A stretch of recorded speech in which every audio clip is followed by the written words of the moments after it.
Welcome to Value-Based Pricing. How to stop competing on price and charge for value instead. Hi, I'm Ulrike. I'm the creator of this lesson. I am a foot juggler, entrepreneur and online course creator, and I am the proud mama bear of Selling Circus. It's an online learning program that provides performers just like you with a nurturing and step-by-step process to help you not only to create your work, but market and sell your fabulous talents with unwavering confidence. But enough about me, this is what you'll learn in this lesson. So first we're going to cover what most performers get wrong about choosing a price and what to do instead. Then why you need to understand your investment ladder before you set any price for any offering. Next, the wisdom of starting with the end in mind, and the 3 factors that control how much you can charge. And they're not what you think. So now, before we keep going to bit notes, first of all, people have a lot of different opinions and very strong opinions about pricing strategies. And here's my take on it. I never ever recommend being the cheapest around as a long-term strategy for success. Nor do I recommend competing on price or making pricing decisions from a place of fear, desperation, or lack. Personally, I'm an advocate of higher pricing and very strong positioning, especially for pro performers who have experience and a proven offer and service. So for instance, my position is I'm expensive and worthit.com. Not only does my higher income allow me to deliver tremendous value to my clients and my audience, it also gives me the resources to support myself, to invest in my future, as well as reach my financial goals. And that's what strong pricing and positioning would do for you too. So I'm not saying that you should necessarily start out the gate by being expensive but worthit.com. However, especially if you don't have any experience and if you haven't yet proven that you are indeed the real deal. So now let me be clear. You know, when I first started out, I did a ton of free shows, and it was one of the best things I've ever done. It helped me gain confidence, it helped me gain testimonials and referrals, and honestly, I still do things for free because it allows me to test new ideas or develop relationships or, enter new markets. So free is a perfectly amazing strategy, whether you're brand new or you're more experienced when you use free strategically. So now, the second note is that this lesson is about helping you decide what to charge. You ready? Let's dive in. So I'm going to start this with a quote from yours truly because I need to have this in the front of your mind as you go into this lesson where it's all about pricing, and it's this. Those who pay attention. Okay, so with that in mind, let's dive into the first point. What most performers get wrong about choosing a price and what to do instead. So I'm going to start with sharing a story from Sarah. Sarah is one of my students and she came into the program really struggling with pricing. And this is what she said. I have no idea what to charge. I don't want to overprice myself and lose the job or look greedy and never get booked again. But I also don't want to price myself too low and either undercut others or find out later I could have gotten more. It really sucks to see your cast members earning the big bucks and you have no idea how they did it. No one talks about it, but expects you to know exactly how to do it. It's just not fair. I feel defeated and this is embarrassing, but often I just take whatever is offered, even though I know deep down what I deliver is worth more. So you might resonate with this story, and if you do, I hope it shows that you are not alone in this labyrinth of pricing. So what's the thing that most performers get wrong, including Sarah? So the thing most performers get wrong about choosing a price is thinking that it is a competition of who gets paid the most. When in reality, it's none of your business what anyone gets paid other than yourself. Yeah. So what is it about? What is the reality about pricing in our industry?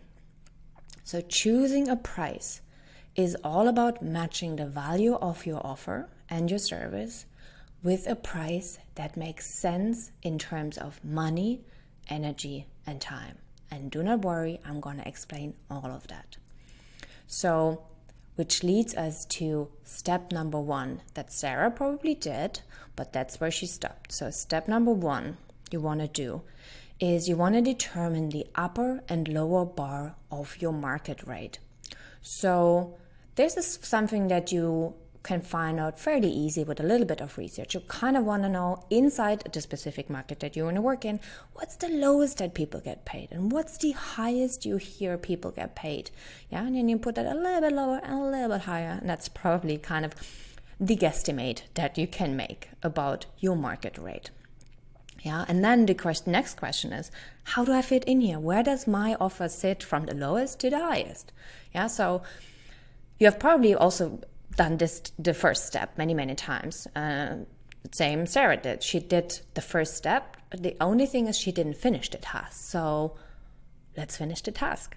So step number 2, well, actually before I go step into 2, let's start with this. Why you need to understand your investment ladder before you set any price for any offering. So before you decide how to price your work, you need to understand how much the investment will be from your side in terms of money, time, and energy to maintain and deliver what you sell. So money, pretty straightforward. It's like, how much will it cost you to do the things that you want to do in terms of training, or if it's a specific job that you get offered, how much money will you have to spend? Do you have to make a new costume? Do you have to travel somewhere? Like, this is a numbers game. So money is something that most of us understand fairly quickly. It's the numbers. Time and energy, however, they're 2 different elements that are really intangible, but actually let me help you understand how they fall into the equation of finding your price. I'm gonna share a quote from one of my favorite people to follow in the world. It's Simon Sinek, and he says, "Time and energy are non-redeemable commodities." So imagine you have 2 friends and you're moving house, and one of the friends says, "I'll give you 5,000 towards the moving van." Super generous, you know? And the other one says, "I'll come to your house, I fill up the boxes with you, I'll spend all day with you, I'll load the van with you, I'll drive with you to the new house, and I help you unload all the boxes." And 6 months later, both of them ask for a favor on the same day. You're gonna go with the one who gave their non-redeemable time and energy because it's actually worth more than any amount of money, or at least a lot of money. So this is the core concept of time and energy. So step number 2, logically, is you need to understand your investment ladder, meaning what price tag do you put on these 2 commodities, time and energy. Money, pretty clear, what's the offer worth? Then time and energy. So this is how my investment ladder looks like. So on the left side, you see the y-axis where it says investment, money, time, and energy. So because you know that in our industry, in the performance industry, entertainment industry, however you want to call it, there is no one price fits all. We need to find the right pricing for the specific job that we are about to do. And this is the way to do it. That worked for me for many years, and I'm so happy to share it with you. So on the left side, you see the investment. And the higher the investment is in terms of money, time, and energy, the higher the price is going to be. So this is, I'm now retired as a performer, but this is how my investment ladder looked once upon a time. So you can take a screenshot and look at it later in detail, but if you look at the first 2, for example, so one act performed locally. I live in London, so it was for me really easy to just go there. So the time investment really short. It's for friends and charity, so the energy, I actually got energy from it. Love that kind of stuff.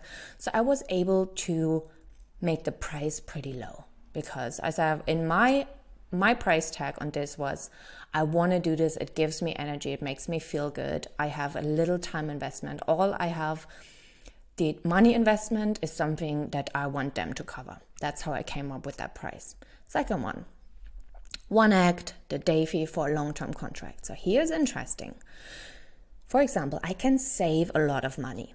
Yeah, my own money investment. So I can maybe sublet my room. There's a lot of times there's per diems. There is other things that allow me to not have expenses. I also don't have any time to spend a lot of money, to be honest. So I know I will spend less of the actual money, which means I can make my service a little bit more affordable. In terms of energy, personally, I hate long-term contracts. So because they take me a lot of energy. I don't enjoy being in the same space. So that's very personal how much energy something costs you. So for me, I dial up my price a little bit, because for it to be worth it, because it costs me a lot of energy, I need to have a high enough price to make it worth. Time-wise, this particular thing also, it will cost me a lot of my time that I will not be able to spend on other jobs, on other activities, on other things that I want to focus on. Yeah. So I hope you get the point from this one.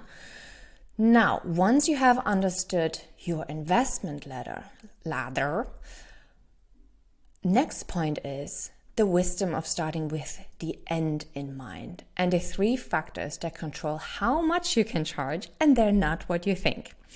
So I'm sure you're like, okay, cool, I get it. We need the upper and lower bar of the market rate. Cool, I kind of understand the investment ladder, great. But still, what are the elements that actually influence what I can charge? So we're going to get to that in a moment. But first, we're going to talk about how to start with the end in mind and what that actually means. So now, the next pricing question you want to ask yourself is, how much money do you want to make? Yes, you are allowed to ask yourself this, even if you're a performer or an artist. So I want you to come up with an actual number. How much do you want to make in the next 12, 24, 36 months? Come up with a number. Then you have to ask yourself, how many bookings can you really secure? And honest numbers often smaller than what we hope for. So you come up with a number of bookings that you think you can make. And then you want to have, again, you want to be really clear of what are the costs. What are the costs and expenses you're going to have to produce and maintain this offering? And this offering is always your act, your show, your performance. Yeah. So this is what it means to start with the end of mind. You want to know how much you want to make, how much you will spend, and how much you think you realistically can actually secure in terms of bookings. Now, few notes about guessing the price. So first of all, we all do it, We all got to start by actually making some sort of guesstimate or some type of projection just to get going. And that's okay. No one has figured it out all in the beginning. So the second thing I want you to know about guessing the price, that performers tend to overestimate the number of bookings they're gonna have. So I want you to be very realistic with this number. So most careers are initially quite underwhelming at best, and that, my friend, is also normal. It's okay. You're in here for the long game. Yeah, so being clear on your numbers gives you the confidence you need to make really smart decisions. So here's an example. For example, if you wanted to make $40,000 a year, in revenue over the next, over the next 12 months, you could book 160 shows at $250. That would mean 3 shows a week, and you have 4 weeks off. Yes, you calculate your days off in. Or you could book 80 shows at $500. That would mean 6 shows a month with 4 weeks off. Or you could book 20 shows at $2,000. That's 2 shows a month and 2 months off. So just to give you a visual understanding and visual picture of how you would calculate and reverse engineer what you would have to do and how you need to price your offers so you get to the income that you want. Okay, so I'm working on the assumption that you are a person of the utmost integrity, that what you perform is outstanding in terms of its quality, it's being created with heart and soul and with the intention to serve at the highest level, and that it delivers on its promises. Yes? Can I get a hell yes? Hell yes. Okay, good. So now, given all that, what I'm about to say next may be honestly the most important thing I can teach you about pricing. And it's this. You are the one who decides what you're worth. So it's not the economy, it's not the marketplace, it's not your parents, it's not your friends, and it's not your competition. I want you to remember this, and please write it down. Get your favorite journal, get your favorite pen, write this down. You are worth what you say you're worth. You get to name and claim your worth in this world. That's one of the biggest truths with a capital T that I could ever share with you. And in the context of performing, obviously. It all depends on the people you choose to serve and the value and the experience you choose to deliver and how you choose to position yourself. And the competence in naming your price, yeah? Do not make it more complicated than that. So, as a takeaway, write it down. You are worth what you say you are worth, okay? So, now, while we're here, let's talk about the 3 things that determine how much you can charge. So the first factor number 1 is your confidence. So once you got an outstanding performance, like this outstanding offer that you created, fantastic, the primary factor that's controlling how much you can charge is your self-worth. So it's your competence, it's your coconuts, if you want to say it as well. I'm telling you, it's 99.9% of the game. When you stand in the knowing of your worth, when you serve with heart and with integrity, people will resonate with that clarity and that frequency. And if you make offers to the right people, you can sell them what they most want. And price honestly becomes a non-issue. So, factor number 2 is social proof.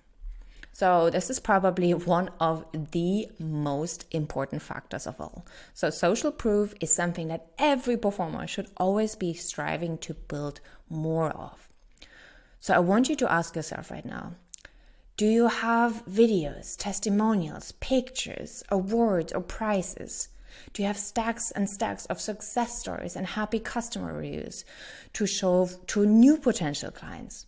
Do you have media mentions or maybe even celebrity endorsements? If not, guess what? You can start collecting some social proof right now. And let me tell you something, never stop. You can't ever have enough positive social proof for your career. My entire Instagram feed has the sole purpose of sharing my social proof. And you want to know the reason that I have so much social proof? It didn't happen by accident. It's because I asked for it. If you don't ask, they won't share. Now, if you're just starting out, you might be thinking to yourself, Ulrike, I don't have any social proof yet. Underscore it. It's okay. All of us start out with no social proof. I mean, I certainly did. But now that you know how vital it is to your success and your career, you will start focusing on it, right? And here's what I want you to do.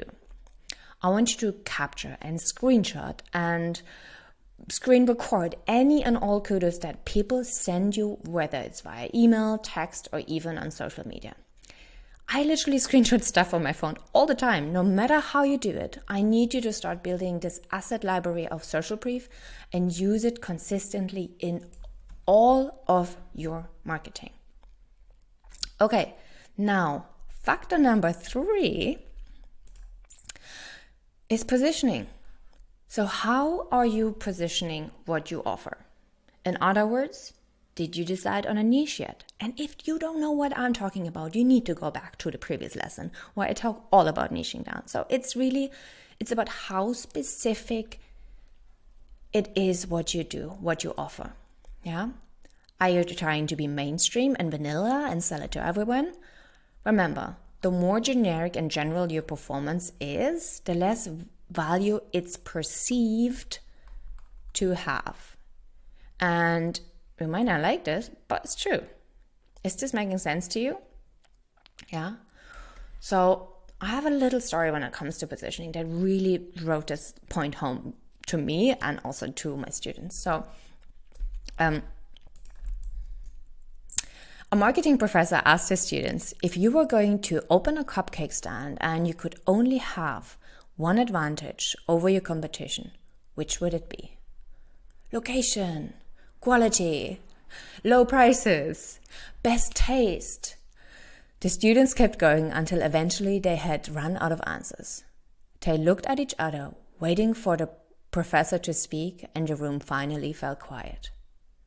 The professor smiled and replied, a starving crowd. You could have the worst cupcakes, a terrible process, and be in a terrible location, but if you're the only cupcake stand in town and a local secondhand market opens on a sunny Saturday afternoon, you are going to sell out. That's the value of a starving crowd. So sometimes the secret to getting more bookings or increasing your price is not your offer, but it's knowing where to find your starving crowd. In other words, positioning. Is this making sense to you?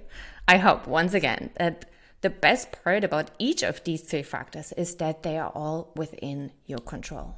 So I want you to stand in your confidence. I want you to start stacking that social proof and be intentional about your positioning. Because once you start dialing up all of those factors, I promise you, you can start dialing up your prices too.